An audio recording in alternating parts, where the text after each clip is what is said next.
Welcome back, oddballs and MMA fans, all motherfucker. Welcome back, oddballs and combat sports fans all around the world, to another episode of the Oddass podcast. Today, ladies and gentlemen, we have a wonderful episode filled with surprises. Don't go anywhere because we're going to start right here, right now, with the very first one. Taylor, you ready? I was born ready. Hey, Look at that. Look at that. How about that? How you love that? You know what that's called? That's called mother-loving official, baby. Yeah. That's what that's called. Damn right. Yo, aficionado, bro. Hell yeah. Yeah. So Doing big things. That's kind of the first surprise. The second surprise, ladies and gentlemen, the cat is out of the bag. It's official. AJ Fry is officially on top of the banner at the Oddass podcast. Damn right, man. We sponsored him. He believes in us. We believe in him. And we cannot wait, ladies and gentlemen, to tell you this next thing. Just news on top of news on top of news on top of news, boy. Real Deal Championships 21 goes down Saturday, September 6th in Batesville, Arkansas, when Justin, the Grizzly Bear Frazier, takes on the undefeated, undisputed, all wins come by finish, AJ motherfucking Fry, baby. Yeah. Get your tickets at Eventbrite. Follow AJ Fry and Real Deal Championships on Facebook for the pay-per-view link this week. I'm excited, dude. Dude, I'm so pumped, man. That dude's going places. I think he's got Justin Frazier, man. I think he's going to knock him right out. I think he's got him, dude. I think he's got him. I don't know how he's going to get it done. I had a dream that he submitted him. Yeah, right off the rip, too. It wasn't even a fight. Took him down, stuck him in a darce, choked him out. I don't know what else you could ask for. I don't know if that's what he wants. When you talk to him, it almost seems like he wants to get fucking gritty. But maybe he just wants to spark him. Maybe he just wants to get him out of there. Either way, I'm here for it, bro. I love that guy. I'm so excited to see what happens with him. I'm just glad that we get to be a minute, small part of his journey, man. Damn right, man. I just can't wait to see him get in that flow state for boxing that we talked about. Dude, so sick. Yeah, man. So sick. That's what got me thinking he's going to knock him out, man. He's a tough opponent, but, man, AJ's the fucking man. He's going to go out there and put a bow on this bitch. I mean, when you're talking about Justin Frazier, you're talking about a veteran and a stacked veteran. This ain't no fucking 17-11 guy. This dude, I think, what is he, 12-3? I believe so. I mean, my God. You've got to be doing shit. When you fought Derek Lewis and the guys that he's fought, you got to be doing shit to maintain a 12-3 record at that high of a level. Damn right. And AJ's fighting him. That's got to be scary. I wonder what kind of mental, you've got to have to go into that, because I mean, I got something to tell you right now, ladies and gentlemen. I wouldn't be, I'd probably be shaking in my boots a little bit. All right. Well, like Ian Hibbs said, man, it's 90% mental. Yeah. He did say that. That's just part of it, man. I mean, you got to train, but you train to help with the mental, because if you've done all the training and you've done everything you can do, then all you can do is go in there and know that you're prepared. And if you're the better fighter, you're the better fighter, but that's out of your control now. You've done all the work you can do to get there. So that's a big part of it, man. It's more for me, it's like just knowing for months that this is going to happen. Yep. If me and you get into it, or me and anybody else get into it, and I'm like, hey, bitch, let's step around back and settle this the old-fashioned way, and do the old man dance. You're not the anxiety isn't there, it's just spontaneous, and it happens. And if you're a real man and the other dude's a real man, you typically walk away with a newfound respect for each other and probably a couple stitches. For sure. That's the name of the game, baby. Yep. So, this weekend, very interesting weekend. We had DBX, Mike Perry's Dirty Boxing Promotionship. We had CJI2. Everyone keeps saying CGI. CJI2, because I almost did it there. And we also had Misfits Boxing. I think we should start with Uncle Chael, brother. Yeah. We had some not even different opinions, really, so much as a sweet conversation. So why don't you bring up some talking points and we'll just wing this thing, dude. Yeah, man. So Chael was an absolute beast for taking this on such short notice. Craig Jones's other opponent dropped out at the last minute. This is apple juice, by the way. Tell them it's apple juice. It's apple juice. This is apple juice. Okay. Continue. Sorry about that. No, it's no problem. You know, YouTube's crazy. They'll try and take us down for apple juice. Dude, they'll try to take you down for anything, man. They're not taking me down, brother. I'm getting down there and getting underhooks, and I'm flipping them over like Uncle Chell did. That's right. Look, we put odd in our name. All right, so we're not susceptible to this type of thing. We tell you beforehand that we're going to be weird. All right? So just expect it. All right, back to Chael. Okay? Back to Unk. So he flew in, last minute notice. I mean, he's 48 years old. He came in there and did his thing. Proud of him. Very proud of him. He did get choked out within 30 seconds. Twice. Yes, twice. I don't really know exactly what to think about it factually, other than that it was an entertaining little exhibition match. Yeah, absolutely. That's what I'd call it, man. I'd chop it up to that. A lot of people are saying it's fake. A lot of people are saying, oh, Chill had time to get out of that. What I chop it up to is Craig Jones has put together this event to put spotlight on other artists and jiu-jitsu combat players, and to spread some love to those guys, because he's been there, he's done that, and he's got the trophy. What you got to admire about Craig is he's putting on for the community, and you just don't get that. You're not going to get that out of a Gordon. You're not going to get that out of that dude, you know? So whenever his opponent falls out, Gable Stevenson, which I have a mind to thank, there was no whimsical bullshit in that. I feel like that was going to be a bang-up scrap, and I can't believe they need to run that back. I agree. Down the road. But at any rate, Chael gets there, less than 24 hours notice, flies across the country, gets off the plane. There's no weight-cutting process. There's a weight advantage agreement, in place where Chael weighed 25 more pounds than Craig.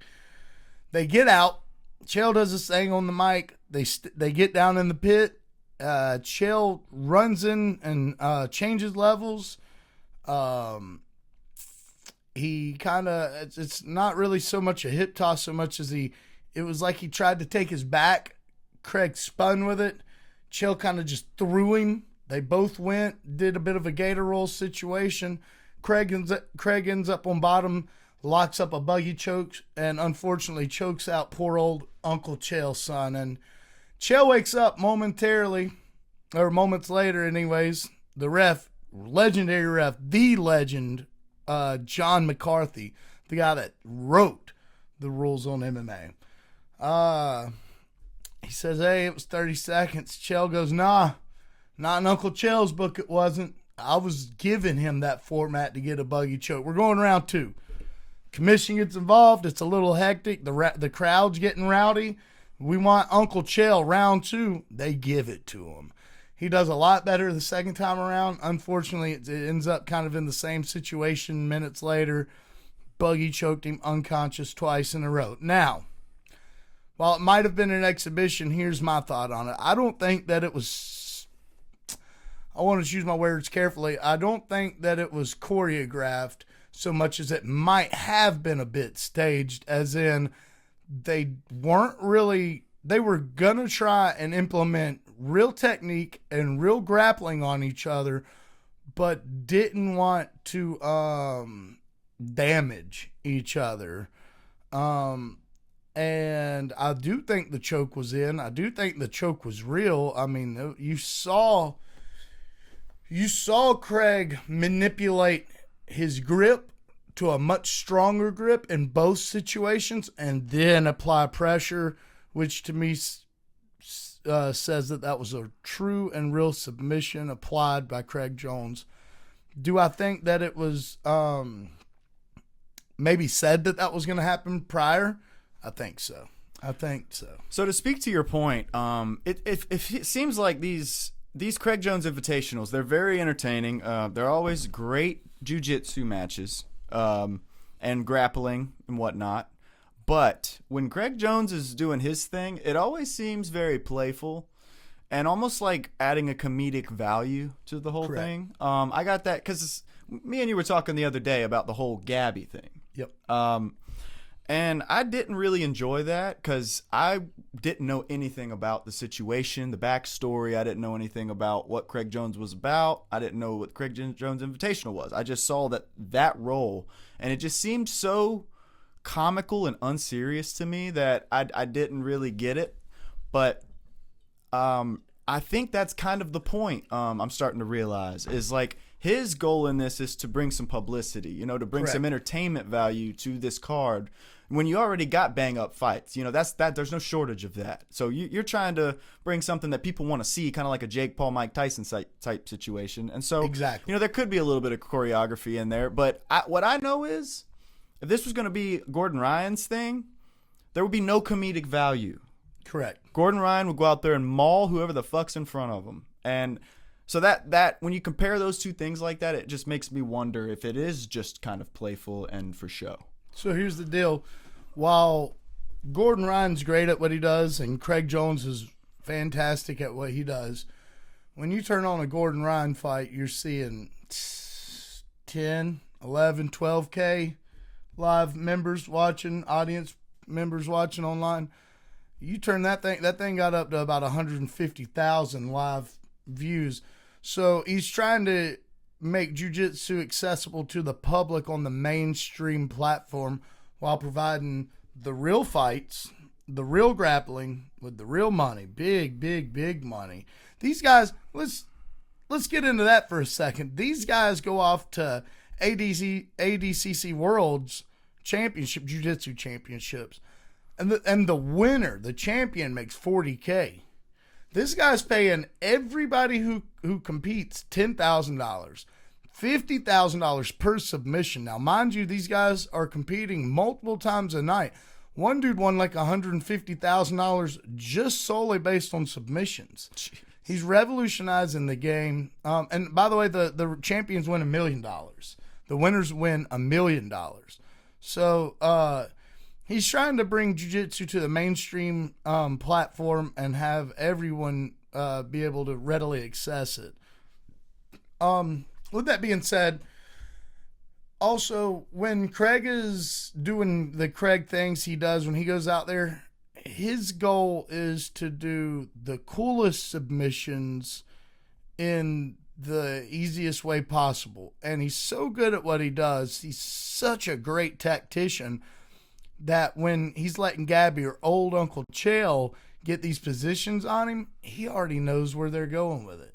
And it's almost as if he allows it, making it for a somewhat slower transition, or maybe it seems choreographed. I was gonna say, is that what makes it seem like such a slow grappling match? Yeah. Got you.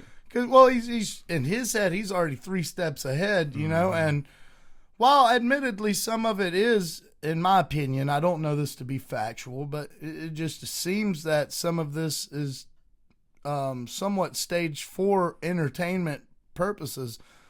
When these guys get down there, I think that he's already told them, I'm going for this choke or I'm going for that. He told Gabby Garcia he was going to try and get her in a leg lock because nobody can do it. And he said, all right, well, you're twice my size. I'll get you in a leg lock. He wasn't able to do it. By the way, he went for it multiple times and ended up rear naked choking her. And he didn't want to do that. You could tell whenever he was doing it. He didn't want to do that because he respects and likes and appreciates Gabby. With Chael, it might have been a little simpler because he's another man. So he buggy choked him in 30 seconds. And then I think he did that because Chael's a wrestler and he knew that he would end up being on the bottom period. So he was like, all right, you can wrestle me, but when you get me down there, I'm going to buggy choke the shit out of you, Unc. And that he did. That's what he did twice. Yep. Twice. That's right. Sure did. Well, let us know what you guys think in the comments below, man. We thought that it was a great event. I mean, these guys and gals came out and actually tried to kill each other on night 2, bro.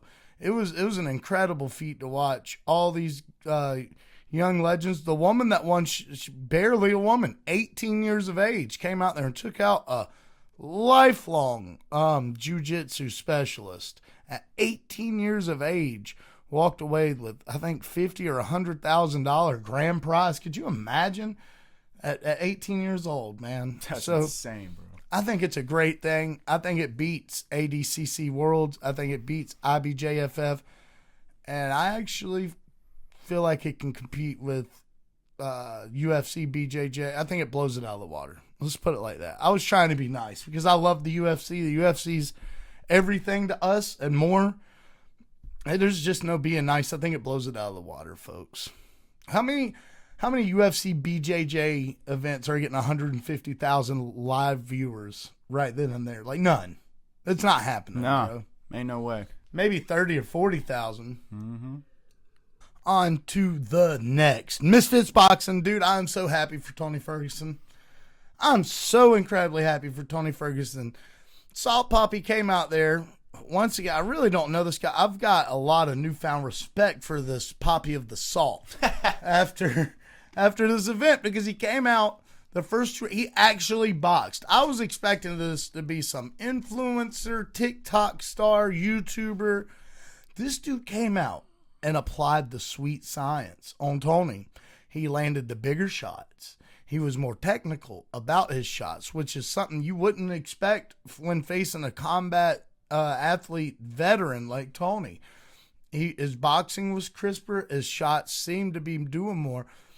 What happened is Tony invested in the body. Tony kept the pressure up and kept this guy on the back foot. That dude didn't have the experience yet. He hadn't gained that experience yet to be able to fight off the back foot. And that pressure surmounted. Tony ended up putting a 10-piece or so combo on him, got him out of there. The ref stopped it a little prematurely, admittedly, but I'm so happy to see Tony with a belt.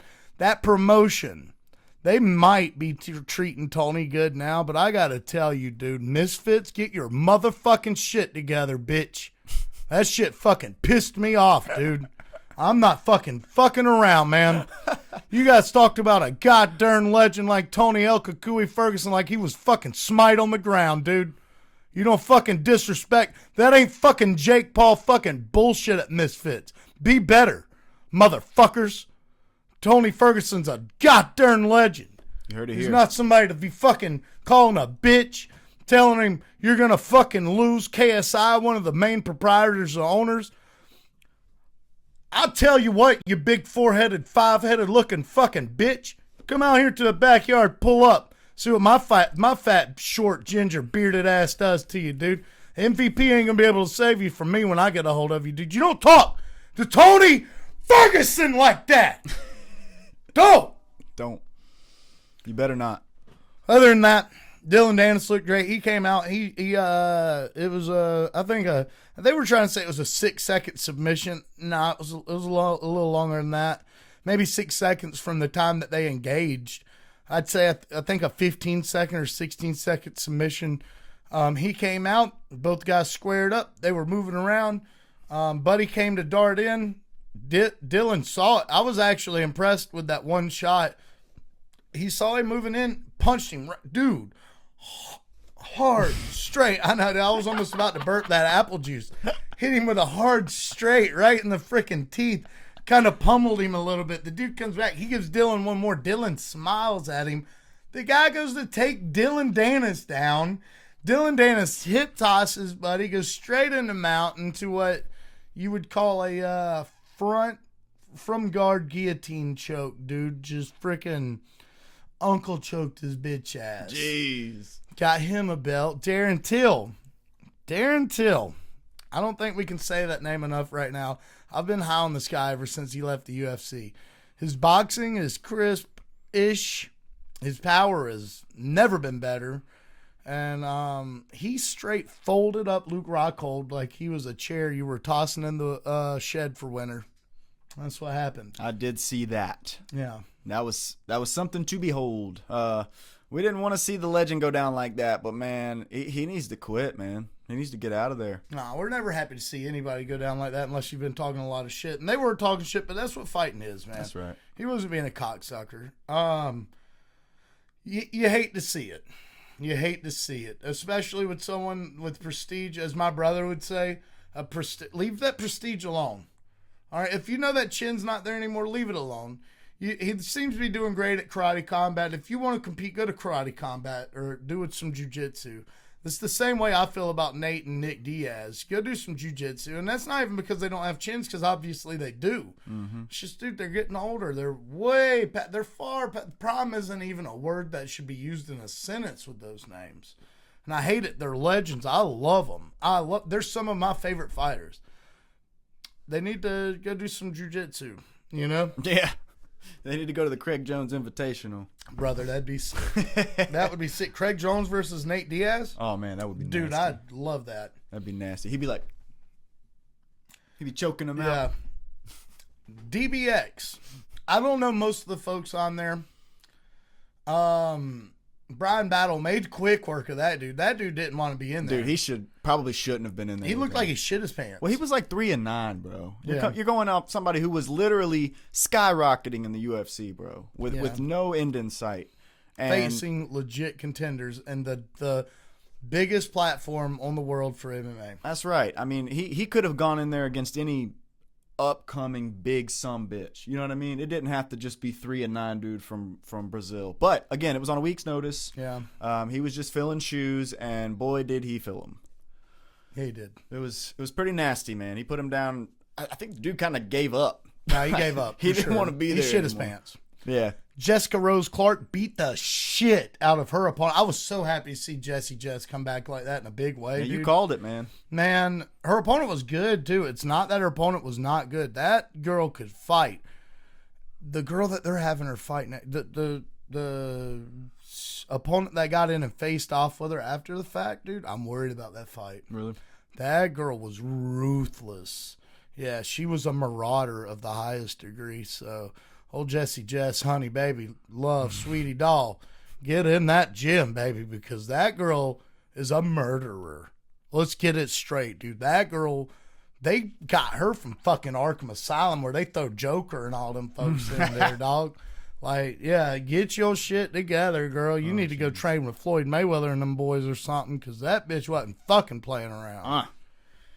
On to the next. Jairzinho Rozenstruik made short work of his opponent. It was a weird punch. I don't know how to describe it. Jairzinho must just hit like a fucking Mack truck. He hit him with like the side of his hand like this. Oh, the guy goes down. Cyril Gahn axe shot or whatever. Well, it wasn't even. It looked like a jab, like a 1-2, a jab straight, and the jab the straight just kind of grazed him, you know. And then the guy went down, and Jairzinho jumped, and he gave him one solid woo. Yeah. Damn.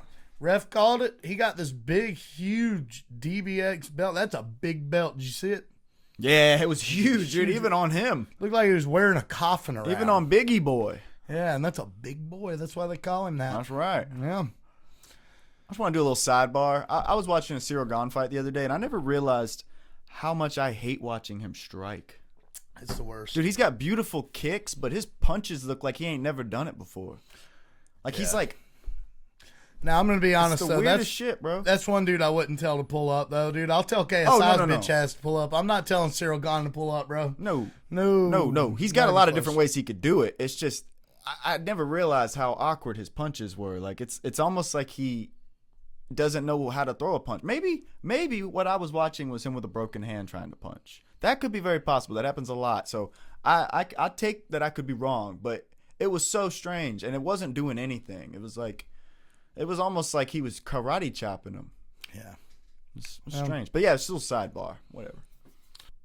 All right, Taylor. Well, we've got UFC back again this weekend. Thank God. Not that those other events weren't sick, but let's get back to some of our bread and butter here, man. We're back in France.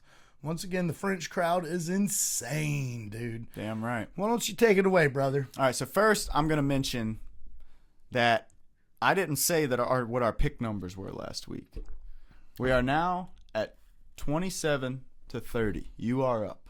30-27. 30-27. Yeah, that's not a good sign, is it? Dang. It's not a good sign. Well, that's a unanimous decision. You're So he's up 30-27. I'm trying to come back. I'm doing my best. I'm digging. We'll see what happens. But we do have a special prelim mention here. because we just couldn't overlook it. I cannot even believe Absolutely. it's the second fight on the fucking card. Two killers. Kind of blowing my mind, honestly, because both of these dudes are Why fucking is it not on the nasty. main card? Yeah, I mean, especially since Fuzz, what's his name? The dude his grandma passed away, and so he had to get taken off. Ferris. Yeah. Ferris. So that one's not happening. I really think that one should go to the main card. Zion. But anyway, on the prelims, we got Andreas Gustafsson versus Renat Fakhretdinov. Shit. That is a nasty fucking fight right there. Yeah. And any other time, I would say Renat Fakhretdinov, but Andreas Gustafsson was so fucking impressive on his debut, bro, that I got to say Andreas Gustafsson's going to take him and most of the next few people that he's going to fight. I agree. Right the fuck out of there. We don't even have to do this laid back. And who you got? I'm taking Andreas Gustafsson. Yeah, we both got Gustafsson. We think he's going to... I mean, dude, that dude skipped. He went from, like, Neanderthal. His genes went from, like, Neanderthal to, like, skip this, what we are, into, like, a better, stronger, more capable version of human, because he's pretty much a Viking. Yeah. Yeah. That's what he is, bro. Yeah, he's like a superhuman Viking. That's what he is. And he's also from Sweden, so I wonder if he's related to Alexander Gustafsson. Wow. Mayhap. Who knows? Who knows? He's got a little son at the end of his name. You know what? I might do some digging, and I might come back on the next podcast when we go back over these fights He's and tell you not. He's probably not. But whether he is or not, Jason. We're going to have to find out. So up next, first fight on the main card. I'm so excited for this fight, dude. Me too. I did not know who Losine Kieta was, but I went and looked at his freaking resume after Jason told me to, and needless to say, I'm taking him over Patricio Pitbull. I love Patricio Pitbull now. After that last fight we saw him in, dude, he fucked that dude up. But Dan Ige. But dude, Kieta, man, that dude's got a nasty resume now, dude. Bro, he is not someone to be fucking trifled with. No. Fuck with him if you will. It's either unanimous decision or knockout. Yeah. There is no in between with this guy. Utter domination is the word that comes to mind. That's right. Yeah. I'm gonna take Patricio Pitbull, man, and everything in me says do not do this, Jason. Don't. I'm seeing yellow caution signs everywhere in my head. Ladies and gentlemen, do not bet on this fight. Please don't. And I don't want to hear it in the comment sections or DMs either that, oh man, you took Patricio, so we did. No, I'm not fucking taking the brunt of that, dude. I'm taking Pitbull because I'll go with my heart sometimes, man. I will. If Nate Diaz is fighting Khamzat today, brother, you better believe I'm riding with Nate Diaz, dude. And that's like the worst advice anybody could ever tell you. But I'm going to go with Patricio, man. He's been around the block longer. He's got a lot more experience. This Kieta dude is no joke. Double-time champion over there at Octagon, man. I mean, he's seriously a unit and a problem. Both by KO. Both championships won by KO. Just wanted to put that out there. Who do you got in this one? Dude, Kieta all day, man. And again, I was 100% going for Pitbull until you told me you might want to look at the other guy's resume real quick. I know he's unknown. He's from Belgium.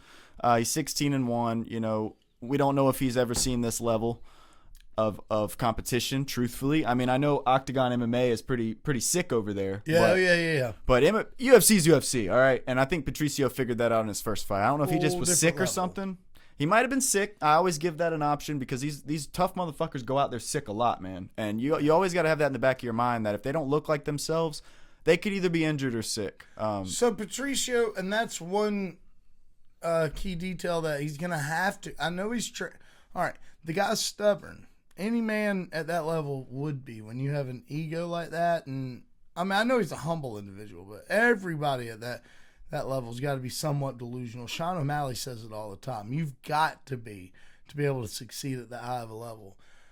Patricio has always depended on that power punch coming at some point in time. Now, of course, he's dominated guys, and of course, he's fought faster and longer and blah, blah, blah, blah, blah. But he's almost always counted on that one punch to knock out his opponent or to seriously damage his opponent to where he could then take advantage of whatever happens from there. He should not do that in this fight, buddy. He should not do that in this fight. I mean, I know that's hard telling a fighter, don't go out there and fight your fight, but, dude, you better have figured out a different game plan for this Chieta fella. That's all I got to say. That being said, I'm riding with Patricio Pitbull, the OG Unk Pat Pitbull. I call him Pat. You're on first yeah, I call him with Pat. All right, that's cool. Buddy Pat. So, as we said earlier, we're filming this on a Monday. So, Paris Ziam just got announced that it's not happening with Cal Fernandez, but it's still for some reason listed on here. We're not going to do the picks. We're assuming maybe they're going to pick a different opponent for Fernandez, just to, I don't know, try to save the card or something. I don't really think it's necessary. There's six fights on the main card. Here's the thing. You know what? Just for shits and gigs, it's not happening. That dude's out. I'm taking Ziam in that make-believe fictional world. If those guys were to fight, I'm taking Ziam, and I don't even have a reason why other than be supportive to him right now. Well, I 100% would take Ziam too, just because I actually have seen that guy fight, and I have seen him fight. Can't remember if I've seen Fernandez fight or not, but I know Ziam's a monster. Yeah, dude. I'm That just dude, trying to be a good dude. You that's know? very nice of you. Yeah. It was very nice of you. It must be the apple juice. Yeah, nah. It's probably got a lot to do with it. But I'm just kidding, dog. Trying to be a good fella to my boy Perez. I'm joking, homie. But up next, we got Modestas Bukauskas versus Paul Craig. And I know I said this earlier when we were talking about this. I never, ever will bet on Paul Craig unless he's going against another grappler or jiu-jitsu practitioner. Take that as it is. That's just how I'm rolling. Just like with the Kazakhstan thing, I got a few little guidelines that help me out. I'm picking. All right. But in this instance, I'm going to take Modestas Bukauskas. I think he's going to knock him out. Can you do me a big favor? Let's click on Modestas. Let's see what he's working with, man. I want to see his last at least 2 fights. You going up, click that bad boy again? Hell yeah. Ooh, so he beat Kutalaba. Yeah. It looks like I'm going Modestas. Yeah, looks like I'm going Modestas Bukauskas. He KO'd Sekiera. He's won his last 2 fights. Last 3 fights. Marcin Prachnio. The only person... Oh, dude, this dude's on a fucking tear right now. Are you kidding me? Yeah. I mean, he's beat Tyson Pedro. That's a solid win. Yeah, it is. He beat Vito. Did you see Tyson Pedro's boxing debut and win? No. That was a long time ago, probably close to a year ago. I did not. It was brutal. Really? Tyson Pedro's boxing now, and by the way, doing phenomenal. Really? Yeah. Damn, I have to watch that. He had great boxing when he was in the UFC, too. Yeah, absolutely. Well, I'm taking Modestas Bukauskas. I love Paul Craig to an extent. I used to love Paul Craig. Anymore, he kind of pisses me off every time I watch. So, Modestas, I don't know how he's going to do it. It's probably going to be by finish. Okay. And we'll see what happens. KO round 1, I'll say. That's right. me. Before we move on from Paul Craig, I just got to say the craziest fucking fact in the UFC is that Paul Craig submitted Yeah, he did. Ankalaev. Yeah, he did. And Jamal Hill. In the last second of the fight, dude. That is mind-blowing. Like, dude, I bet you in 10 years if you told somebody that, they'd laugh in your damn face. But that happened, bro. That did happen. That fucking happened. The light heavyweight champion of the world, but then he also broke the then future champion, now past champion Jamal Hill's arm clean in half as well. So, I think I remember seeing that. Paul Craig used to be a bad son bitch, dude, but he's just not been on that big of a role. But it happens, man. These guys get older. He's one of these guys that, look, man, let him fight this guy. If he doesn't win this guy, he's one of those guys I'd love to see in the grappling tournaments, you know? He is. And I hate it that he doesn't get to make huge money. But listen, that's why there's a CJI3 coming next year, brother. Damn right. Get Paul Craig up in that bitch. Absolutely. Go make you $1.15 million, Paul. Up next, we have Mason Jones taking on Balaji Okai. Taylor, who have you got in this one? Give me Mason Jones. Is that who you're running with? Yep. Balaji good, but man, Mason Jones. Is it Balaji? It's Balaji. Okay. He's got insane boxing, Mason Jones. Balaji pretty good everywhere, but he's not a specialist anywhere, I would say. I mean, that's my opinion, obviously. But I think Mason Jones, bro, is going to box the fuck out of Balaji. Okay.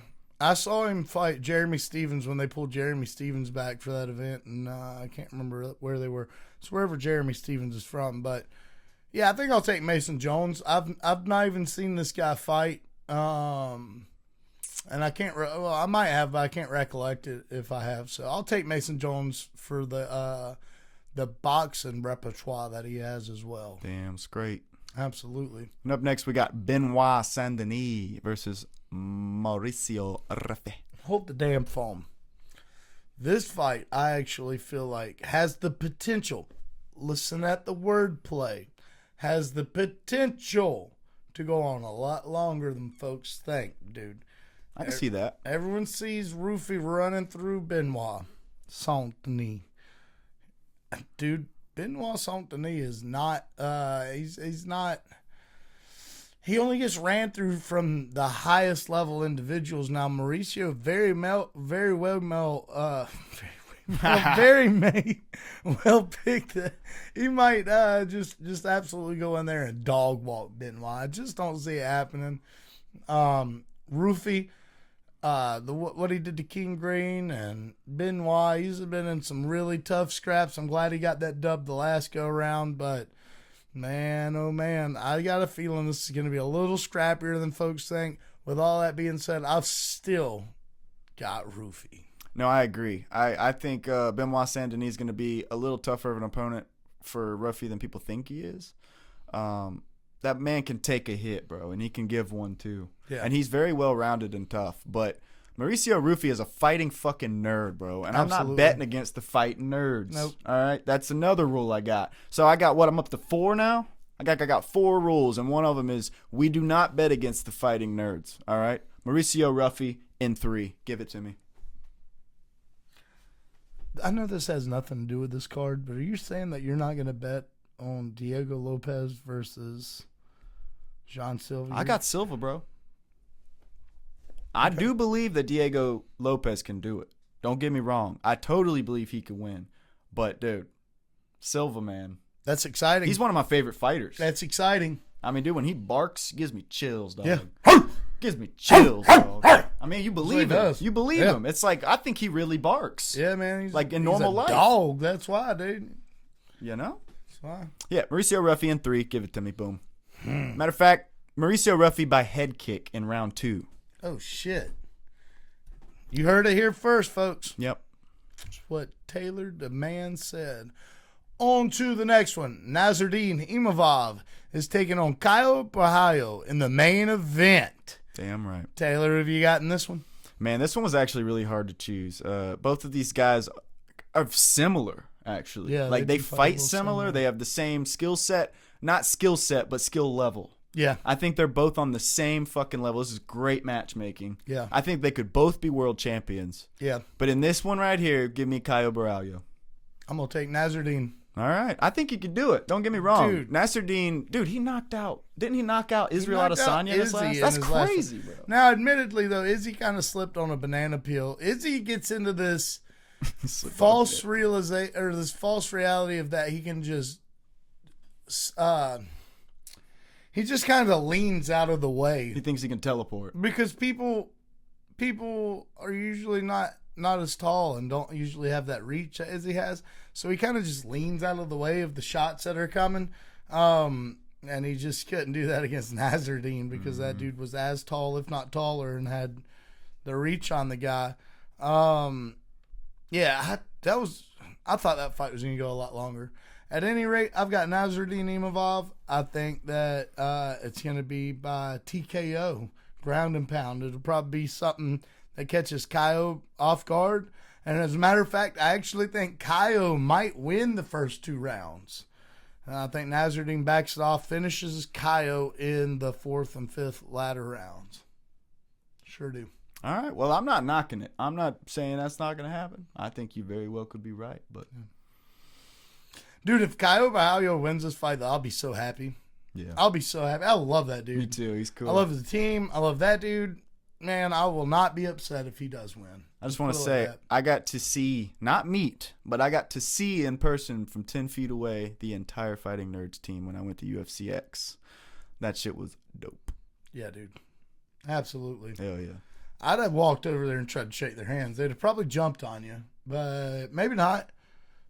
You know, maybe they'd have been cool. No, dude. Actually, John Silva. I honestly don't know which one. I think it's Gene.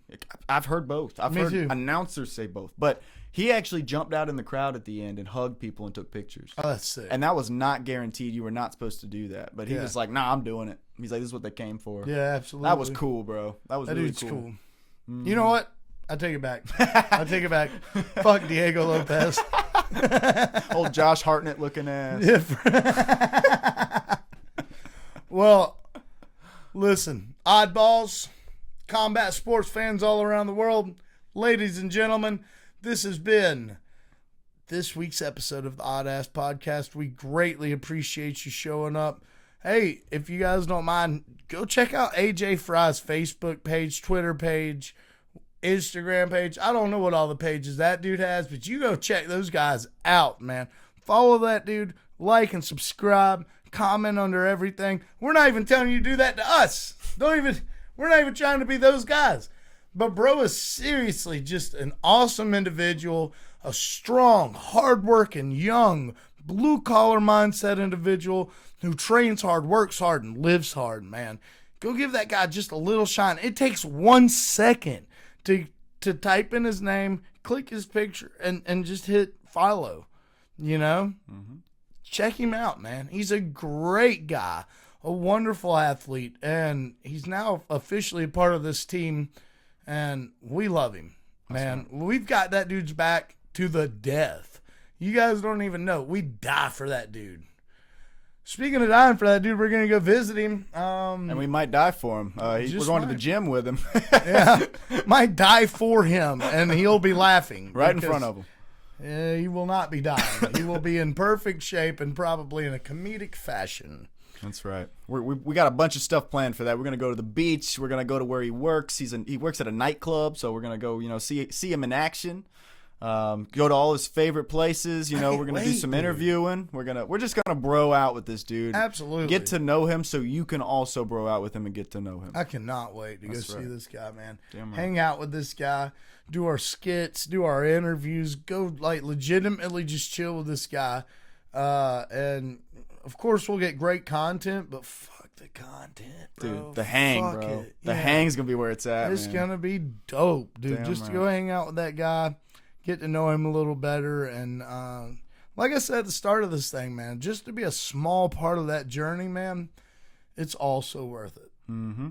And he is such a awesome dude, such a loyal guy. I mean, dude, he shares every single one of our little deals we share on Facebook, every one of our videos we make. He shares all that shit. He didn't have to do all that. That's he right. Just did because he's a fucking sick, great dude, you know? Right. So shout out to that guy. If you guys don't mind, look up AJ Fry. That's FRYE on Facebook and Twitter. Go give him a shout. Tell him that Oddball sent you. Maybe comment under their Odd Mob. You're not gonna get a discount for anything. It'll just look fucking sick. And check out Real Deal Championship. Absolutely. Those guys are actually cool, dude. Have you ever watched any of their other fights? No, I haven't. Dude, they're brutal. I've heard they're the real deal. They are the real deal. Real deal is the real deal, ladies and gentlemen. Real deal. This has been another episode of the Oddass Podcast. We appreciate you for being here. Thank you for tuning in. If you don't mind, like, comment, and subscribe. Let us know what you think about the program, what you'd like to see next. Give us some thoughts. Give us some opinions. Let us know. And for now, fuck off.